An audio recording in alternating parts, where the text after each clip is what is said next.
샬롬, 2022년 11월 15일 화요일입니다. 기도하겠습니다.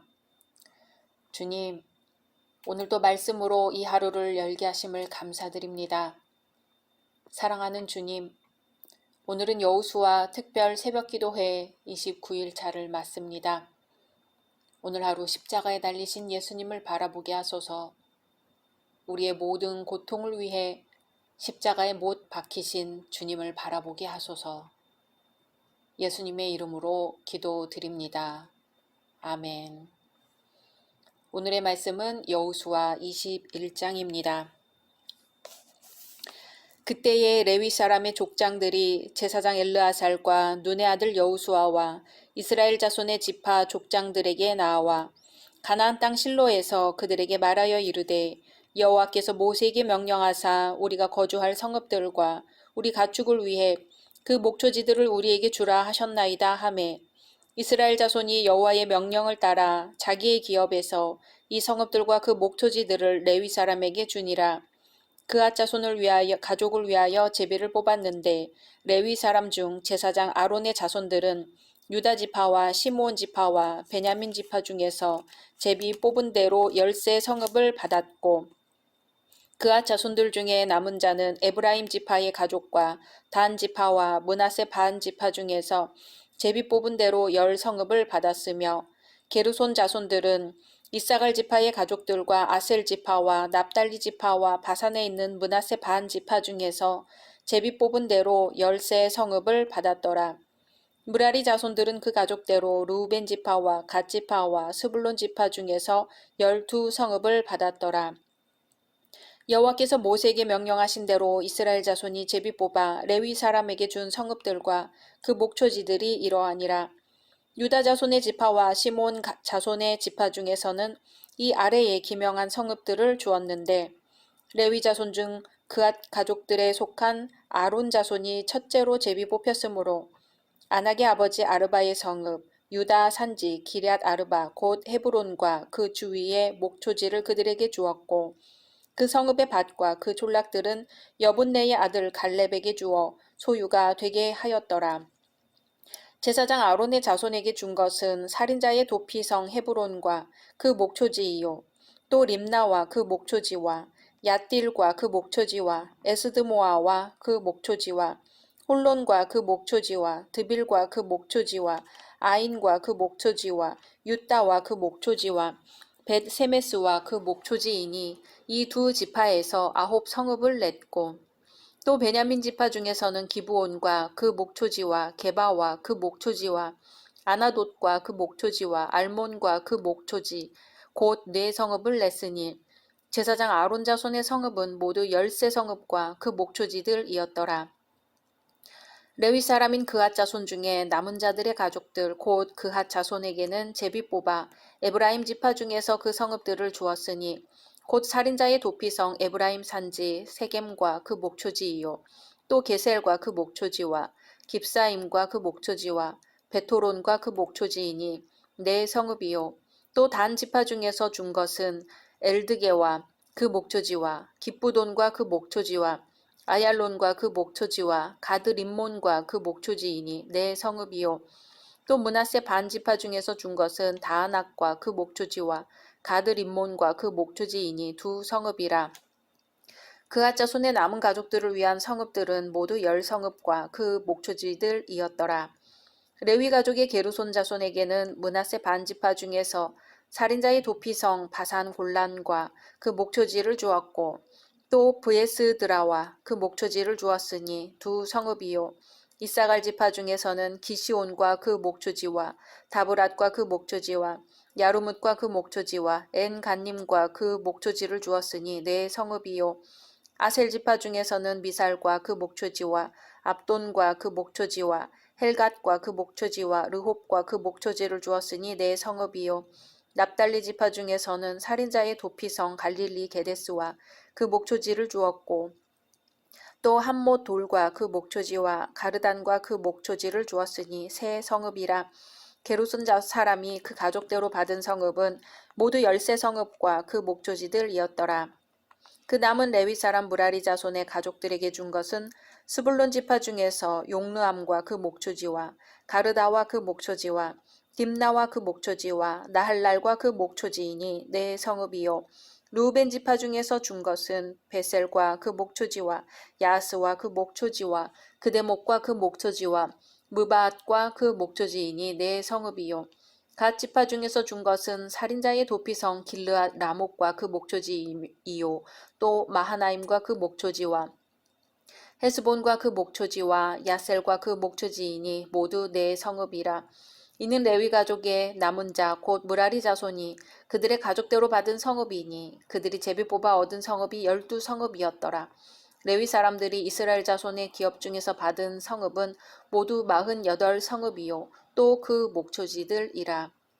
이 각 성읍의 주위에 목초지가 있었고 모든 성읍이 다 그러하였더라.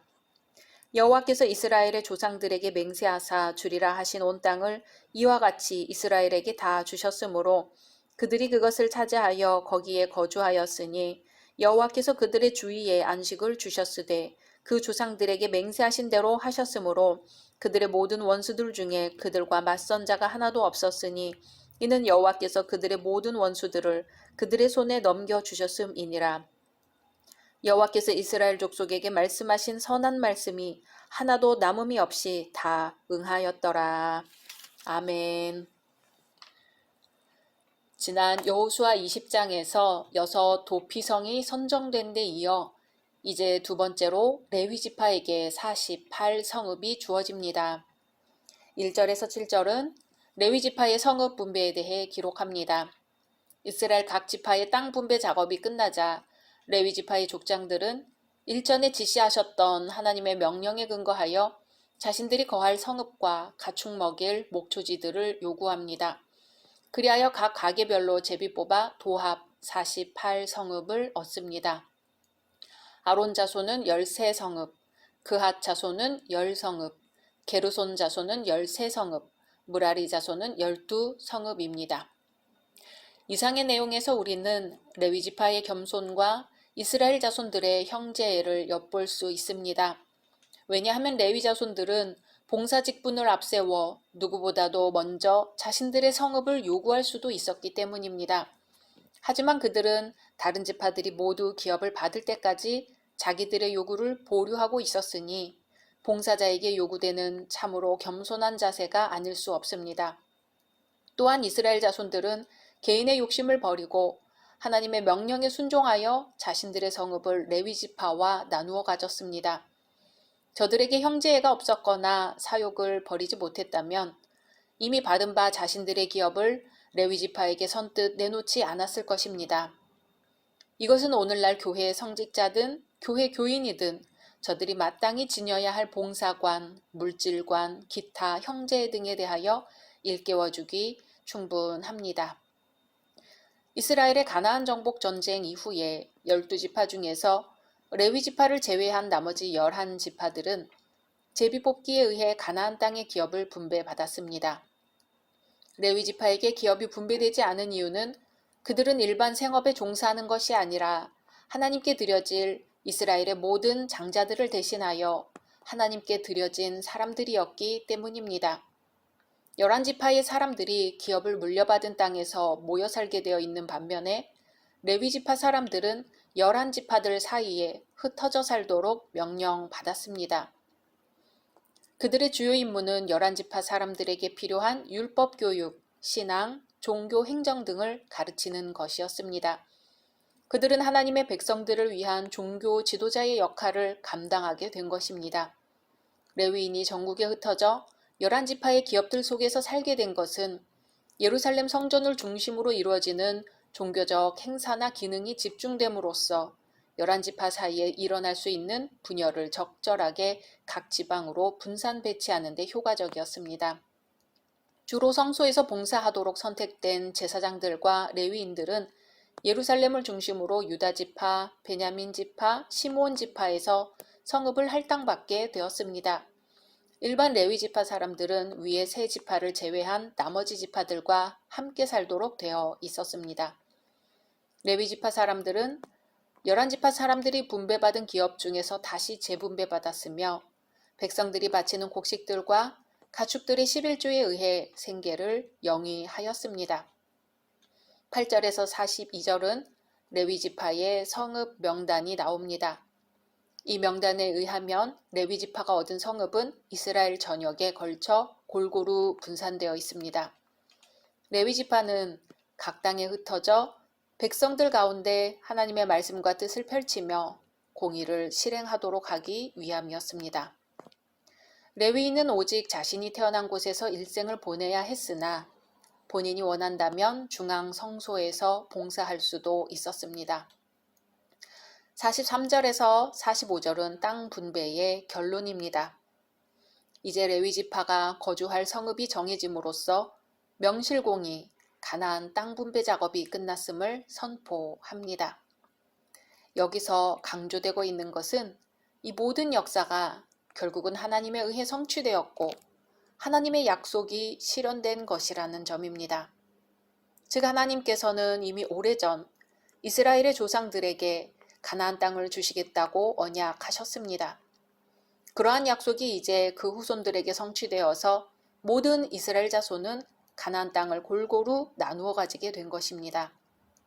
이렇게 하나님의 약속이 성취되기까지 430년이란 세월이 흘렀습니다. 그리고 그동안 많은 가나안 족속을 물리쳐야 하는 어려움도 있었습니다. 그럼에도 불구하고 하나님께서는 하나님의 약속을 지키셨습니다. 이것을 볼 때 하나님께서는 한 번 약속하신 것은 반드시 성취시키시는 신실한 분이심을 알 수 있습니다.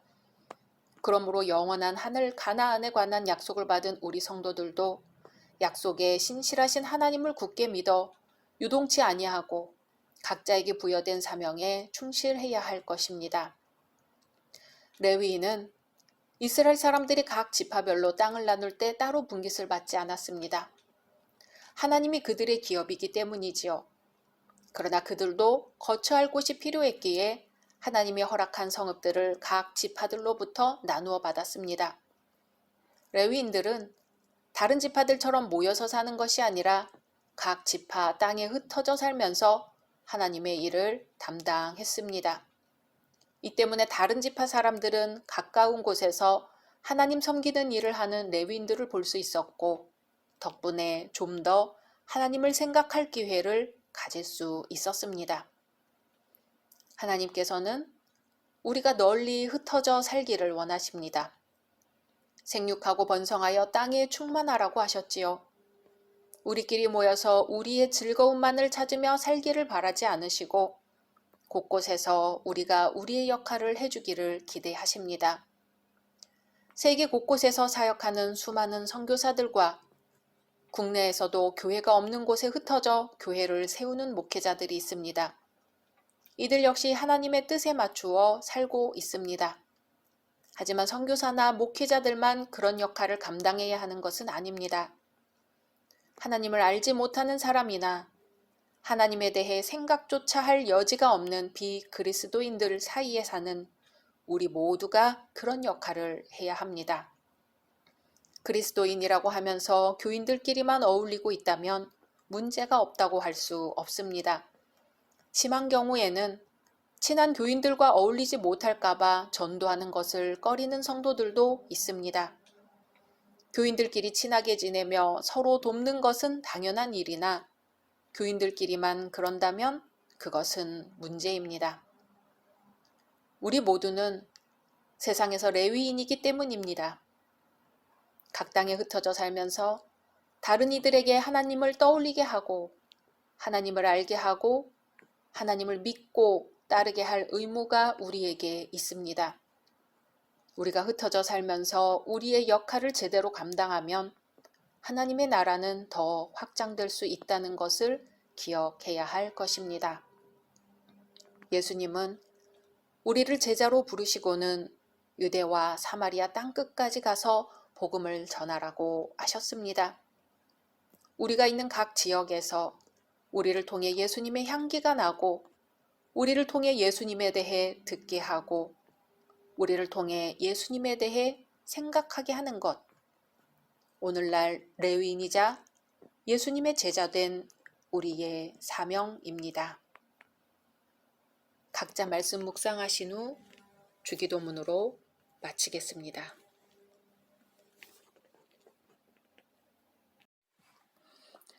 샬롬, 2022년 11월 16일 수요일입니다. 기도하겠습니다. 주님, 오늘도 말씀으로 이 하루를 열게 하심을 감사드립니다. 사랑하는 주님, 오늘은 여호수아 특별 새벽 기도회 30일차를 맞습니다. 광야를 지나 가나안 땅에 들어선 지금 거룩한 사람으로, 구별된 사람으로 주님만 바라보고 나아가게 하소서. 인생의 여정에서 여호수아와 갈렙 같은 신앙의 동지들을 만나게 하소서. 예수님의 이름으로 기도드립니다. 아멘. 오늘의 말씀은 여호수아 22장입니다. 그때에 여호수아가 르우벤 사람과 갓 사람과 므낫세 반지파를 불러서 그들에게 이르되 여호와의 종 모세가 너희에게 명령한 것을 너희가 다 지키며 또 내가 너희에게 명령한 모든 일에 너희가 내 말을 순종하여 오늘까지 날이 오래도록 너희가 너희 형제를 떠나지 아니하고 오직 너희 하나님 여호와께서 명령하신 그 책임을 지키도다. 이제는 너희 하나님 여호와께서 이미 말씀하신 대로 너희 형제에게 안식을 주셨으니 그런즉 이제 너희는 여호와의 종 모세가 요단 저쪽에서 너희에게 준 소유지로 가서 너희의 장막으로 돌아가되 오직 여호와의 종 모세가 너희에게 명령한 명령과 율법을 반드시 행하여 너희 하나님 여호와를 사랑하고 그의 모든 길로 행하며 그의 계명을 지켜 그에게 친근히 하고 너의 마음을 다하며 성품을 다하여 그를 섬길지니라 하고 여호수아가 그들에게 축복하여 보내매 그들이 자기 장막으로 갔더라. 므낫세 반 지파에게는 모세가 바산에서 기업을 주었고 그 남은 반 지파에게는 여호수아가 요단 이쪽 서쪽에서 그들의 형제들과 함께 기업을 준지라. 여호수아가 그들을 그들의 장막으로 돌려보낼 때에 그들에게 축복하고 말하여 이르되 너희는 많은 재산과 심이 많은 가축과 은과 금과 구리와 쇠와 심이 많은 의복을 가지고 너희의 장막으로 돌아가서 너희의 원수들에게서 탈취한 것을 너희의 형제와 나눌지니라 하매 르우벤 자손과 갓 자손과 므낫세 반 지파가 가나안 땅 실로에서 이스라엘 자손을 떠나 여호와께서 모세에게 명령하신 대로 받은 땅 곧 그들의 소유지 길르앗으로 가니라. 르우벤 자손과 갓 자손과 므낫세 반 지파가 가나안 땅 요단 언덕가에 이르자 거기서 요단가에 제단을 쌓았는데 보기에 큰 제단이었더라. 이스라엘 자손이 들은즉 이르기를 르우벤 자손과 갓 자손과 므낫세 반 지파가 가나안 땅의 맨 앞쪽 요단 언덕가 이스라엘 자손에게 속한 쪽에 제단을 쌓았다 하는지라. 이스라엘 자손이 이를 듣자 곧 이스라엘 자손의 온 회중이 실로에 모여서 그들과 싸우러 가려 하니라. 이스라엘 자손이 제사장 엘르아살의 아들 비느하스를 길르앗 땅으로 보내어 르우벤 자손과 갓 자손과 므낫세 반 지파를 보게 하되 이스라엘 각 지파에서 한 지도자씩 10 지도자들을 그와 함께 하게 하니 그들은 각기 그들의 조상들의 가문의 수령으로서 이스라엘 중에서 천부장들이라. 그들이 길르앗 땅에 이르러 르우벤 자손과 갓 자손과 므낫세 반 지파에게 나아가서 그들에게 말하여 이르되 여호와의 온 회중이 말하기를 너희가 어찌하여 이스라엘 하나님께 범죄하여 오늘 여호와를 따르는 데서 돌아서서 너희를 위하여 제단을 쌓아 너희가 오늘 여호와께 거역하고자 하느냐. 부올의 죄악으로 말미암아 여호와의 회중의 재앙이 내렸으나 오늘까지 우리가 그 죄에서 정결함을 받지 못하였거늘 그 죄악이 우리에게 부족하여서 오늘 너희가 돌이켜 여호와를 따르지 아니하려고 하느냐. 너희가 오늘 여호와를 배역하면 내일은 그가 이스라엘 온 회중에게 진노하시리라. 그런데 너희의 소유지가 만일 깨끗하지 아니하거든 여호와의 성막이 있는 여호와의 소유지로 건너와 우리 중에서 소유지를 나누어 가질 것이니라. 오직 우리 하나님 여호와의 제단 외에 다른 제단을 쌓음으로 여호와를 거역하지 말며 우리에게도 거역하지 말라. 세라의 아들 아간이 온전히 바친 물건에 대하여 범죄함으로 이스라엘 온 회중의 진노가 임하지 아니하였느냐. 그의 죄악으로 멸망한 자가 그 한 사람만이 아니었느니라 하니라. 르우벤 자손과 갓 자손과 므낫세 반 지파가 이스라엘 천천의 수령들에게 대답하여 이르되 전능하신 자 하나님 여호와, 전능하신 자 하나님 여호와께서 아시나니 이스라엘도 장차 알리라. 이 일이 만일 여호와를 거역함이거나 범죄함이거든 주께서는 오늘 우리를 구원하지 마시옵소서. 우리가 제단을 쌓은 것이 돌이켜 여호와를 따르지 아니하려 함이거나 또는 그 위에 번제나 소제를 드리려 함이거나 또는 화목제물을 드리려 함이거든 여호와는 친히 벌하시옵소서.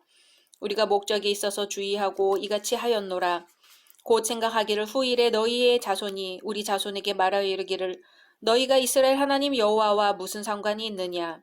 너희 루벤 자손 갓 자손아 여호와께서 우리와 너희 사이에 요단으로 경계를 삼으셨나니 너희는 여호와께 받을 분깃이 없느니라 하여 너희의 자손이 우리 자손에게 여호와 경외하기를 그치게 할까 하여 우리가 말하기를 우리가 이제 한 제단 쌓기를 준비하자 하였노니 이는 번제를 위함도 아니요 다른 제사를 위함도 아니라 우리가 여호와 앞에서 우리의 번제와 우리의 다른 제사와 우리의 화목제로 섬기는 것을 우리와 너희 사이와 우리의 후대 사이의 증거가 되게 할 뿐으로써 너희 자손들이 후일에 우리 자손들에게 이르기를 너희는 여호와께 받을 분깃이 없다 하지 못하게 하려 함이라. 우리가 말하였거니와 만일 그들이 후일에 우리에게나 우리 후대에게 이같이 말하면 우리가 말하기를 우리 조상이 지은 여호와의 제단 모형을 보라. 이는 번제를 위한 것도 아니요 다른 제사를 위한 것도 아니라 오직 우리와 너희 사이에 증거만 되게 할 뿐이라.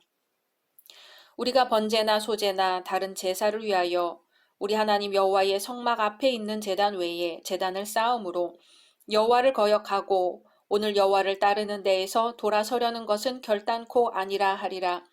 제사장 비느하스와 그와 함께한 회중의 지도자들 곧 이스라엘 천천의 수령들이 루벤 자손과 갓 자손과 므낫세 자손의 말을 듣고 좋게 여긴지라. 제사장 엘르아셀의 아들 비느하스가 루벤 자손과 갓 자손과 므낫세 자손에게 이르되 우리가 오늘 여호와께서 우리 중에 계신 줄을 아노니 이는 너희가 이 죄를 여호와께 범하지 아니하였음이니라. 너희가 이제 이스라엘 자손을 여호와의 손에서 건져내었느니라 하고 제사장 엘르아살의 아들 비느하스와 지도자들이 르우벤 자손과 갓 자손을 떠나 길르앗 땅에서 가나안 땅 이스라엘 자손에게 돌아와 그들에게 보고하매 그 일이 이스라엘 자손을 즐겁게 한지라. 이스라엘 자손이 하나님을 찬송하고 르우벤 자손과 갓 자손이 거주하는 땅에 가서 싸워 그것을 멸하자 하는 말을 다시는 하지 아니하였더라. 르우벤 자손과 갓 자손이 그 제단을 에시라 불렀으니 우리 사이에 이 제단은 여호와께서 하나님이 되시는 증거라 함이었더라. 아멘.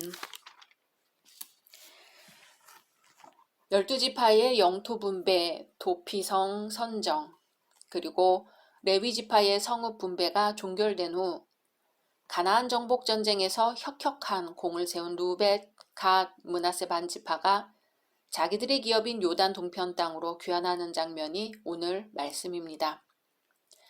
이들 귀환한 두 지파 방과 요단 서편의 남은 지파 간에 오해가 생겨 동족 상잔의 비극이 발생할 뻔하였으나 다행스럽게도 해결의 실마리가 풀려 오히려 그들 간의 결속이 공고해집니다.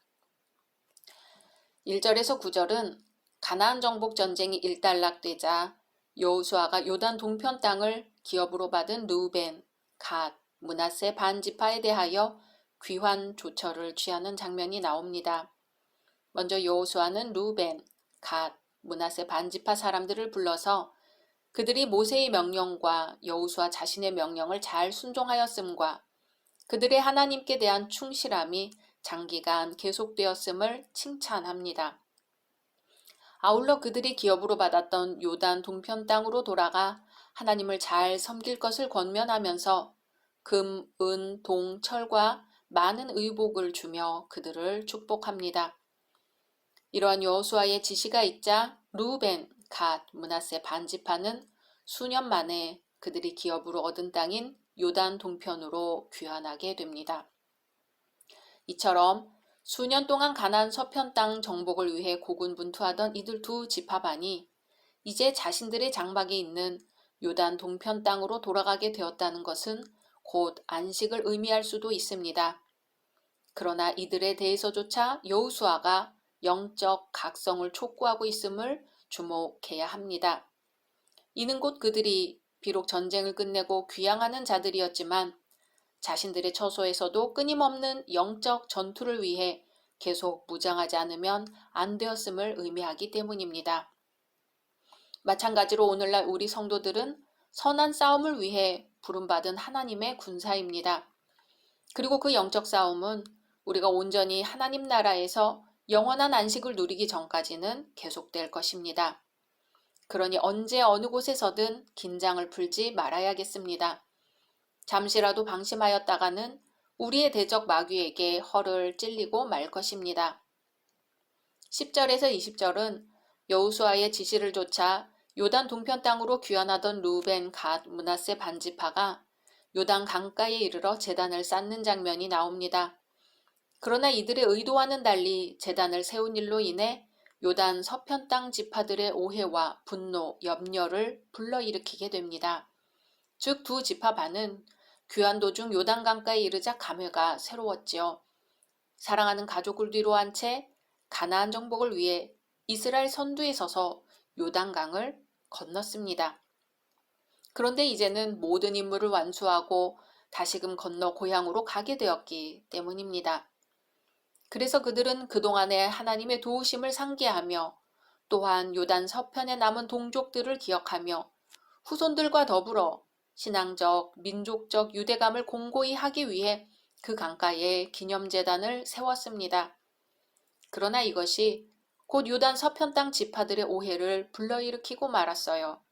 왜냐하면 실로에 하나님의 제단이 있었음에도 불구하고 또 다른 단을 쌓는다는 것은 이스라엘에 있어서 우상 숭배 행위와 다를 바 없기 때문입니다. 그리하여 요단 서편의 9지파 반은 심한 울분을 느끼면서 지금껏 가나안 정복을 위해 헌신적으로 도와주었던 두 지파 반의 형제들과 싸움도 불사하겠다는 결의를 다집니다. 그러나 그들은 싸움에 앞서 우선 각 지파의 대표 1명씩 10명을 선발하여 대제사장 비느하스와 함께 두 지파 반에게 파견합니다. 이는 곧 그들의 죄를 책망하고 회개를 촉구하여 만약 그들이 뉘우칠 시에는 단을 회파하고 용서해주기 위함이었습니다. 이상에서처럼 이스라엘 자손들의 성급한 판단과 격앙된 감정에도 불구하고 일단 사건의 진상을 파악하고 회개를 촉구하기 위한 조사단이 파견되었다는 것은 다행이 아닐 수 없습니다. 이스라엘 자손들이 이러한 용단을 내리게 된 이면에는 여호수아를 비롯한 지도자들의 노력이 작용하였을 것입니다. 즉 그들에게 있어서는 오랜 세월 동안 생사고락을 함께하며 한 목표 아래 굳게 협력하였던 형제들이 갑작스런 변절을 하게 되리라는 것은 믿기 어려웠을 것입니다. 여기서 우리는 남을 판단하지 말라는 주님의 음성을 떠올립니다. 남의 눈에 든 티를 보기 전에 먼저 자신의 눈에 든 들보를 발견할 줄 아는 지혜와 겸손, 여유가 있어야겠습니다. 21절에서 34절은 지파 간의 오해가 불식되는 내용입니다. 자기들이 단을 세운 것과 관련해 찾아온 이스라엘 대표들로부터 책망과 권면의 말을 들은 두 지파 반이 자신들의 행위에 대하여 해명하는 장면입니다. 그리하여 지파 간의 오해가 불식되고 온 이스라엘이 하나님을 찬양하며 즐거워하는 장면입니다. 즉 비느하스 일행의 질책과 충고를 받은 두 지파 반은 자신들이 단을 세운 목적이 결코 우상 숭배를 위한 데 있지 않음을 밝힙니다. 대신 자신들의 후손이 세월의 흐름에 따라 하나님께 대한 신앙에서 멀어지고 요단 서편 지파들과의 유대의식을 상실하지 않게 깨우치려는 목적에서 기념단을 세웠다고 상세히 설명합니다. 그러자 비느하스 일행은 잠시나마 이들에 대하여 오해하게 된 것에 대해 미안하게 여기고 이스라엘 자손들에게로 돌아와 사실을 알립니다. 이에 모든 백성은 하나님께 대한 신앙과 서로 간의 공동체 의식을 제삼 확인함으로써 더 깊은 형제애를 맛보게 됩니다. 이 같은 말씀을 통해 우리는 오해의 위험성이 얼마나 심각한 것인지를 새삼 깨닫게 됩니다. 사실 세상의 크고 작은 비극들은 피차 간의 오해에서 빚어진 경우가 허다합니다. 그 중에서도 특히 선입관이나 편견, 자신만의 취향에 의거한 오해의 사고는 더 많다 하겠습니다. 그러므로 우리는 어떠한 경우라도 신중하게 생각하고 서로 대화함으로써 불필요한 오해를 미연에 방지하는 지혜를 잃지 말아야 할 것입니다. 어느 날 웰링턴 장군이 가까운 숲으로 여우 사냥을 나갔습니다. 장군이 발견한 여우 한 마리는 잡힐까 두려워 달아나다가 담이 높은 한 농부의 집으로 숨어버리고 말았죠. 장군은 그 농부의 집을 두드렸습니다. 여봐라, 문을 열어라. 그러자 그 집안에서는 못 열겠습니다 하는 소년의 당돌한 목소리가 들렸습니다. 뭐야, 못 열겠다고? 그러나 소년은 아버지께서 누구든 낯선 사람에게는 절대로 문을 열어주지 말라고 당부하셨어요 하고 대답했습니다. 장군은 화가 치밀어서 나는 웰링턴 장군이다. 방금 너의 집 안으로 들어간 여우가 도망치기 전에 문을 열어라. 하지만 장군님, 문만은 절대로 열 수가 없습니다. 내가 명령을 하는데도 못 열겠단 말이냐? 예, 그렇습니다. 우리 아버지께서는 장군님 같은 분이 남의 농가를 사냥터로 삼는 일이 있어서는 안 되겠다고 생각했기 때문에 이처럼 담을 높이 쌓은 것입니다. 그런데 장군께서는 여우 한 마리 때문에 아버지 당부를 어기라고 하시니 저는 어떻게 하면 좋겠습니까? 과연 내 말이 옳다. 내가 잘못한 것 같다. 여우를 못 잡는다 해도 좋은 가르침을 받았으니 마음이 흐뭇하구나. 꼬마야, 그럼 잘 있거라. 장군은 어린 소년의 말이었지만 크게 느끼는 점이 있어 그대로 부하들이 기다리고 있는 곳으로 돌아갔습니다. 청종이라는 말이 있지요. 청종이란 말은 말씀을 듣고 그대로 실천하는 것을 말합니다. 여호수아는 루벤, 갓, 므낫세 반지파 사람들이 모세의 명과 자신의 말을 청종하였음을 칭찬하고 있습니다. 그러나 이와 같이 말씀을 듣고 그대로 실천한다는 것은 쉬운 일이 아닙니다. 어린 소년이 아버지가 당부한 말씀을 어기지 않고 끝까지 지키는 모습은 우리 자신이 하나님 앞에서 그분의 명령과 규례를 잘 지키면서 살아가고 있는지 한 번쯤 돌아보게 합니다. 그 소년은 막강한 힘을 가지고 있는 웰링턴 장군 앞에서도 아버지가 당부한 뜻을 끝까지 굽히지 않고 당당하게 지켰습니다. 아버지에 대한 신뢰가 무척 컸음을 알 수 있습니다.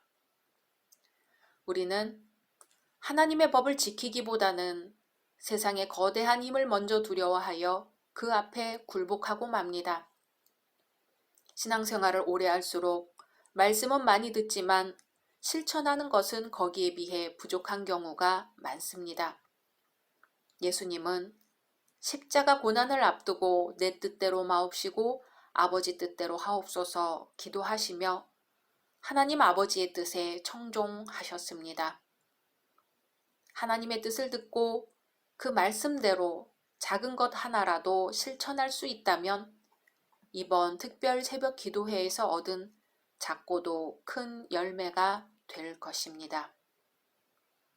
각자 말씀 묵상하신 후 주기도문으로 마치겠습니다.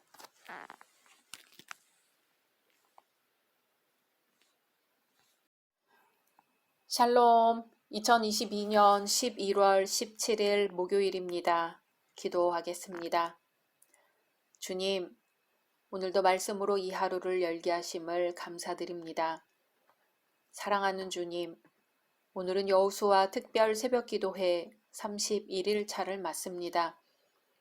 출애굽하고 광야를 지나 가나안 땅에 들어가기까지 선한 싸움을 다 싸운 여호수아와 갈렙을 기억합니다. 주님, 그들에게 허락하셨던 믿음을 저희에게도 허락하여 주시옵고 늘 청년의 신앙, 새로워진 신앙으로 지금 이 자리, 이 가나안 땅에서 살아가게 하옵소서.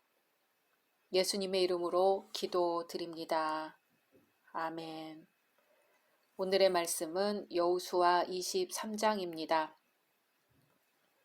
여호와께서 주위의 모든 원수들로부터 이스라엘을 쉬게 하신 지 오랜 후에 여호수아가 나이 많아 늙은지라. 여호수아가 온 이스라엘 곧 그들의 장로들과 수령들과 재판장들과 관리들을 불러다가 그들에게 이르되 나는 나이가 많아 늙었도다. 너희 하나님 여호와께서 너희를 위하여 이 모든 나라에 행하신 일을 너희가 다 보았거니와 너희 하나님 여호와 그는 너희를 위하여 싸우신 이시니라. 보라, 내가 요단에서부터 해지는 쪽 대해까지에 남아있는 나라들과 이미 멸한 모든 나라를 내가 너희를 위하여 제비 뽑아 너희의 지파에게 기업이 되게 하였느니라. 너희 하나님 여호와 그가 너희 앞에서 그들을 쫓아내사 너희 목전에서 그들을 떠나게 하시리니 너희 하나님 여호와께서 너희에게 말씀하신 대로 너희가 그 땅을 차지할 것이라. 그러므로 너희는 크게 힘써 모세의 율법책에 기록된 것을 다 지켜 행하라. 그것을 떠나 우로나 좌로나 치우치지 말라. 너희 중에 남아있는 이 민족들 중에 들어가지 말라. 그들의 신들의 이름을 부르지 말라. 그것들을 가리켜 맹세하지 말라. 또 그것을 섬겨서 그것들에게 절하지 말라. 오직 너희 하나님 여호와께 가까이 하기를 오늘까지 행한 것 같이 하라. 이는 여호와께서 강대한 나라들을 너희 앞에서 쫓아내셨으므로 오늘까지 너희에게 맞선 자가 하나도 없었느니라. 너희 중 한 사람이 1000명을 쫓으리니 이는 너희 하나님 여호와 그가 너희에게 말씀하신 것 같이 너희를 위하여 싸우심이라. 그러므로 스스로 조심하여 너희의 하나님 여호와를 사랑하라. 너희가 만일 돌아서서 너희 중에 남아있는 이 민족들을 가까이 하여 더불어 혼인하며 서로 왕래하면 확실히 알라. 너희 하나님 여호와께서 이 민족들을 너희 목전에서 다시는 쫓아내지 아니하시리니 그들이 너희에게 올무가 되며 덫이 되며 너희의 옆구리에 채찍이 되며 너희의 눈에 가시가 되어서 너희가 마침내 너희 하나님 여호와께서 너희에게 주신 이 아름다운 땅에서 멸하리라. 보라, 나는 오늘 온 세상이 가는 길로 가려니와 너희 하나님 여호와께서 너희에게 대하여 말씀하신 모든 선한 말씀이 하나도 틀리지 아니하고 다 너희에게 응하여 그 중에 하나도 어김이 없음을 너희 모든 사람은 마음과 뜻으로 아는 바라.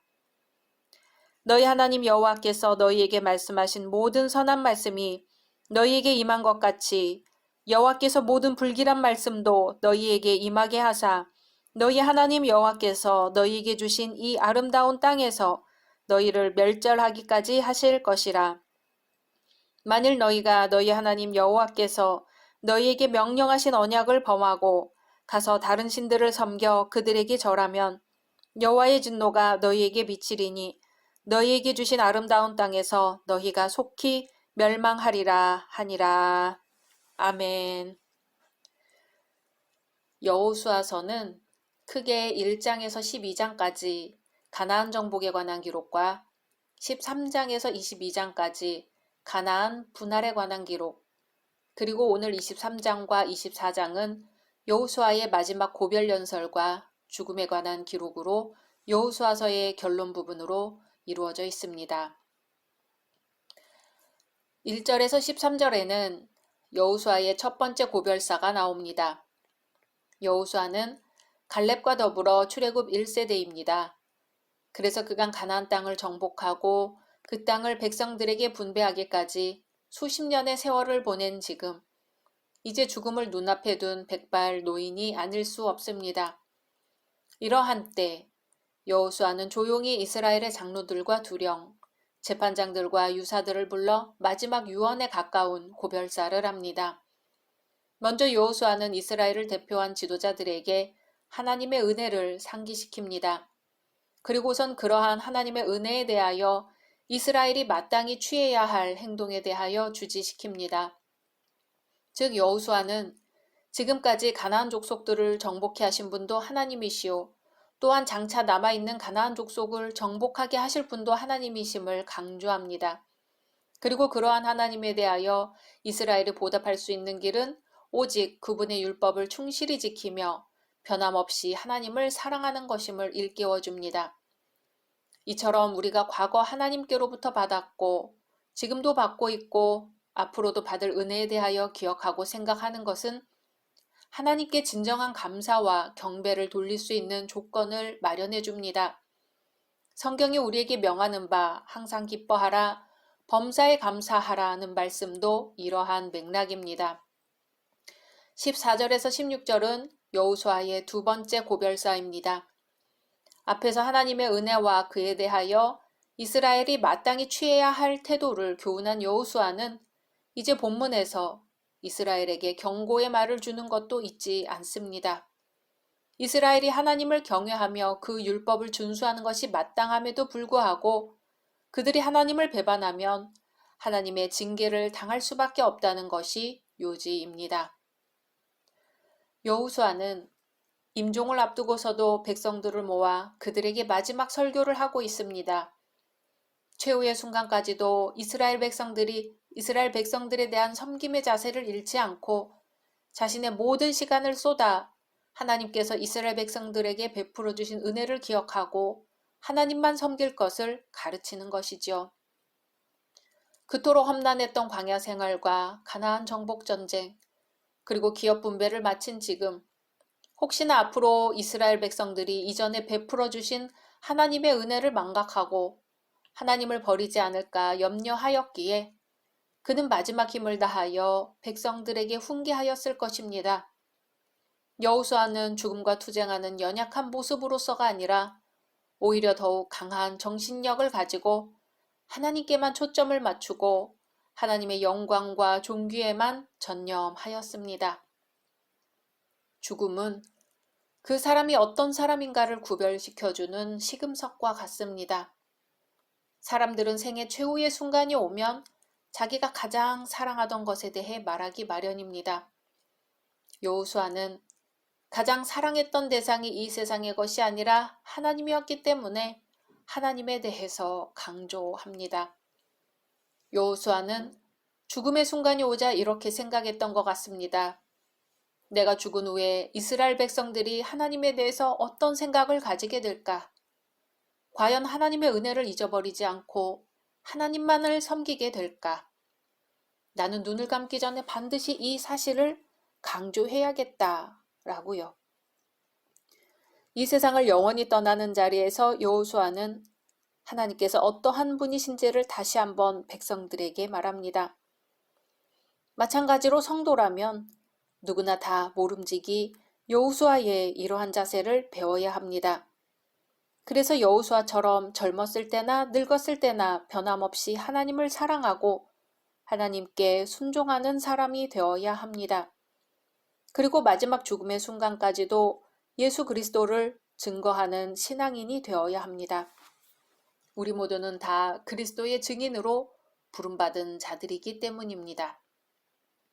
여호수아가 이스라엘 백성들에게 하나님을 떠나는 배교의 결과가 어떠한 것인가를 알려주면서 하나님을 가까이 하기를 권유하는 것은 그만큼 인간의 나약함을 알았기 때문일 것입니다.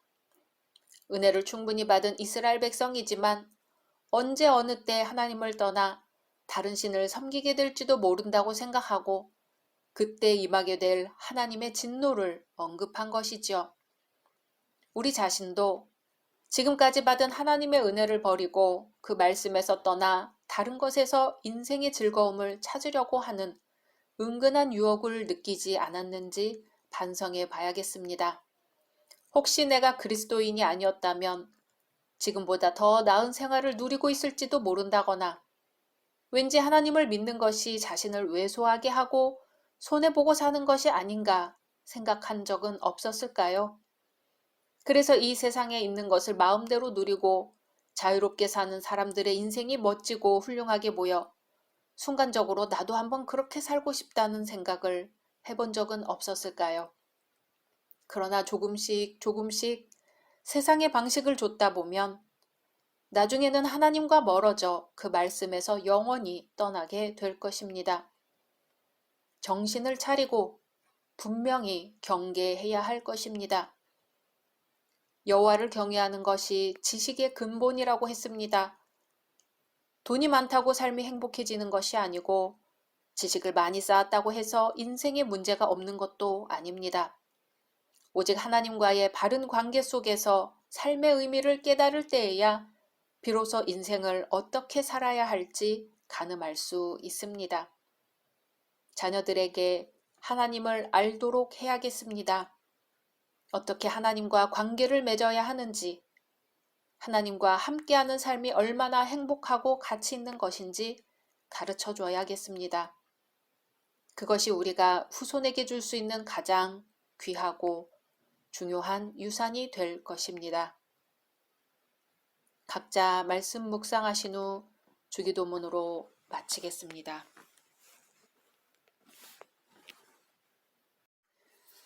샬롬. 2022년 11월 18일 금요일입니다. 기도하겠습니다. 주님, 오늘도 말씀으로 이 하루를 열게 하심을 감사드립니다.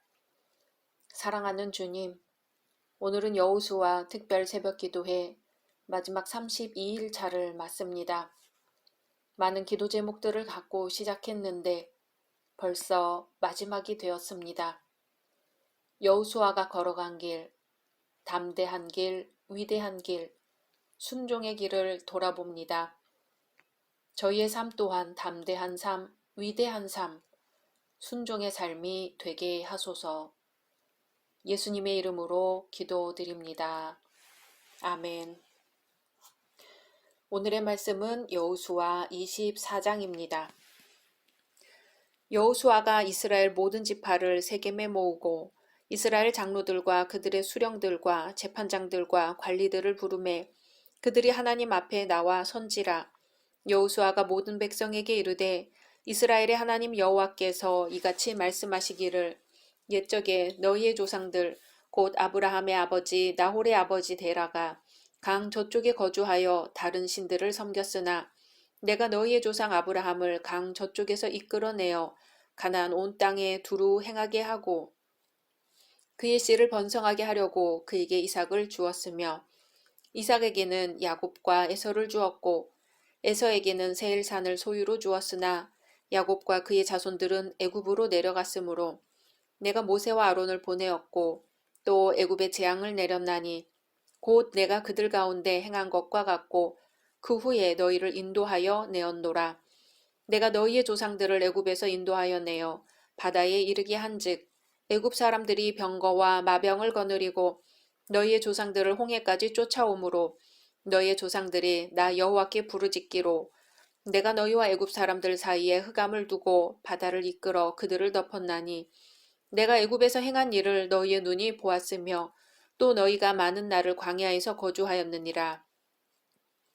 내가 또 너희를 인도하여 요단 저쪽에 거주하는 아모리 족속의 땅으로 들어가게 하매 그들이 너희와 싸우기로 내가 그들을 너희 손에 넘겨주매 너희가 그 땅을 점령하였고 나는 그들을 너희 앞에서 멸절시켰으며 또한 모압 왕 십볼의 아들 발락이 일어나 이스라엘과 싸우더니 사람을 보내어 부올의 아들 발람을 불러다가 너희를 저주하게 하려 하였으나 내가 발람을 위해 듣기를 원하지 아니하였으므로 그가 오히려 너희를 축복하였고 나는 너희를 그의 손에서 건져내었으며 너희가 요단을 건너 여리고에 이른즉 여리고 주민들 곧 아모리 족속과 브리스 족속과 가나안 족속과 헷 족속과 기르가스 족속과 히위 족속과 여부스 족속이 너희와 싸우기로 내가 그들을 너희의 손에 넘겨주었으며 내가 왕벌을 너희 앞에 보내어 그 아모리 족속의 두 왕을 너희 앞에서 쫓아내게 하였나니 너희의 칼이나 너희의 활로서 이같이 한 것이 아니며 내가 또 너희가 수고하지 아니한 땅과 너희가 건설하지 아니한 성읍들을 너희에게 주었더니 너희가 그 가운데에 거주하며 너희는 또 너희가 심지 아니한 포도원과 감람원의 열매를 먹는다 하셨느니라. 그러므로 이제는 여호와를 경외하며 온전함과 진실함으로 그를 섬기라. 너희의 조상들이 강 저쪽과 애굽에서 섬기던 신들을 치워버리고 여호와만 섬기라. 만일 여호와를 섬기는 것이 너희에게 좋지 않게 보이거든 너희 조상들이 강 저쪽에서 섬기던 신들이든지 또는 너희가 거주하는 땅에 있는 아모리 족속의 신들이든지 너희가 섬길 자를 오늘 택하라. 오직 나와 내 집은 여호와를 섬기겠노라 하니 백성이 대답하여 이르되 우리가 결단코 여호와를 버리고 다른 신들을 섬기기를 하지 아니하오리니 이는 우리 하나님 여호와께서 친히 우리와 우리 조상들을 인도하여 애굽 땅 종되었던 집에서 올라오게 하시고 우리 목전에서 그 큰 이적들을 행하시고 우리가 행한 모든 길과 우리가 지나온 모든 백성들 중에서 우리를 보호하셨음이며 여호와께서 또 모든 백성들과 이 땅에 거주하던 아모리 족속을 우리 앞에서 쫓아내셨음이라. 그러므로 우리도 여호와를 섬기리니 그는 우리 하나님이심이니이다 하니라. 여호수아가 백성에게 이르되 너희가 여호와를 능히 섬기지 못할 것은 그는 거룩하신 하나님이시요 질투하시는 하나님이시니 너희의 잘못과 죄들을 사하지 아니하실 것임이라. 만일 너희가 여호와를 버리고 이방신들을 섬기면 너희에게 복을 내리신 후에라도 돌이켜 너희에게 재앙을 내리시고 너희를 멸하시리라 하니 백성이 여호수아에게 말하되 아니니이다. 우리가 여호와를 섬기겠나이다 하는지라. 여호수아가 백성에게 이르되 너희가 여호와를 택하고 그를 섬기리라 하였으니 스스로 증인이 되었느니라 하니 그들이 이르되 우리가 증인이 되었나이다 하더라. 여호수아가 이르되 그러면 이제 너희 중에 있는 이방신들을 치워버리고 너희의 마음을 이스라엘의 하나님 여호와께로 향하라 하니 백성이 여호수아에게 말하되 우리 하나님 여호와를 우리가 섬기고 그의 목소리를 우리가 청종하리이다 하는지라.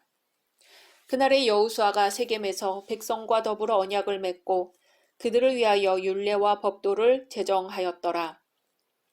여호수아가 이 모든 말씀을 하나님의 율법책에 기록하고 큰 돌을 가져다가 거기 여호와의 성소 곁에 있는 상수리 나무 아래에 세우고 모든 백성에게 이르되 보라 이 돌이 우리에게 증거가 되리니 이는 여호와께서 우리에게 하신 모든 말씀을 이 돌이 들었음이니라.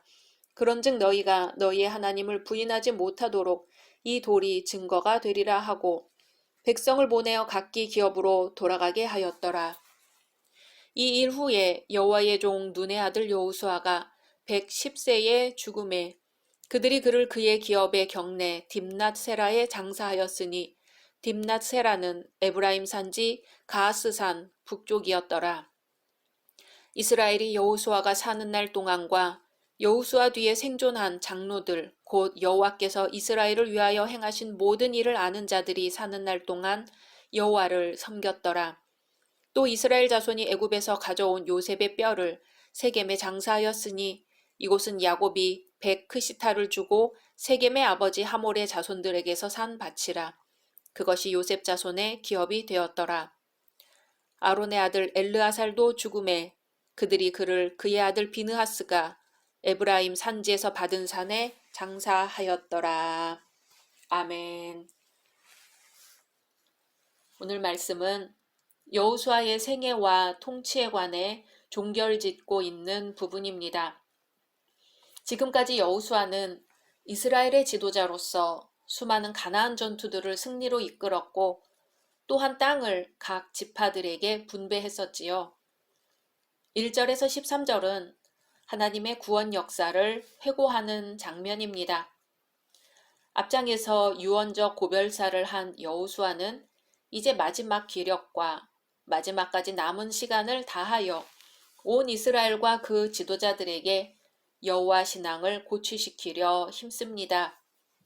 먼저 아브라함의 소명으로부터 시작하여 지금에 이르기까지 이스라엘을 지켜주시고 인도해 주신 하나님의 구원 역사를 회상시키면서 이 구원 역사의 주역은 하나님이심을 강조합니다. 아브라함의 소명, 믿음의 자손 이삭 출생, 야곱의 애굽 이주, 모세와 아론을 통한 애굽 심판, 홍해 도하의 기적, 아모리 족속 격파, 발람 사건, 헤스본과 바산 정복, 가나안 정복 및 정착까지 이 일련의 사건들을 통해 모든 역사의 주관자가 되시는 분은 바로 하나님이시라는 점을 강조합니다. 하나님께서 이스라엘을 얼마나 간섭하시고 사랑하셨는지를 보라는 것이지요. 14절에서 28절까지는 백성들이 맹세하는 장면이 나옵니다. 지금껏 하나님의 구원 역사에 대하여 회고한 여호수아는 이제 마지막으로 백성들의 결단을 촉구합니다. 즉 자신과 자신의 집은 이처럼 하나님을 섬길 터인데 백성들은 어떻게 할 것인지 묻습니다. 그러면서 하나님만을 섬기고 이방신을 버릴 것인지, 아니면 이방신을 따르고 하나님을 버릴 것인지 결단하라고 촉구합니다. 이에 백성들은 자신들도 여호수아처럼 이방신을 섬기지 않고 하나님만 섬길 것이라고 굳게 맹세합니다. 그러나 여호수아는 이러한 백성들의 맹세만으로 만족하지 않습니다. 왜냐하면 인간의 순간적인 결단은 쉽게 사그라들기 쉽기 때문입니다. 게다가 가나안 땅에는 이방 종교와 풍습이 뿌리 깊게 산재해 있던 터라 이들이 늘 유혹과 위협의 요인으로 작용할 것이기 때문입니다. 그리하여 여호수아는 불순종에 따르는 저주에 대하여 경고를 바라면서까지 맹세의 신중성을 강조합니다. 그럼에도 백성들은 한결같이 하나님만 섬기리라 맹세하니 이에 여호수아는 그들에게 하나님의 율례와 법도를 증거합니다. 그리고선 백성들의 맹세를 기념하기 위하여 하나님의 성막 곁 상수리나무 아래에 증거의 돌을 세웁니다. 이상에서처럼 이스라엘 백성들이 여호수아의 호소에 적극적으로 응답하여 하나님만 의지하고 순종할 것을 굳게 결의한 것은 우리들에게 깊은 감명을 줍니다.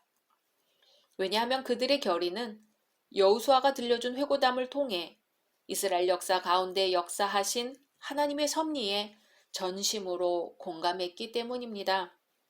즉 그들의 신앙은 단순한 감정의 산물이 아니라 직접 피부로 절감하고 눈으로 목격한 확신에서 비롯된 신앙이었던 것입니다.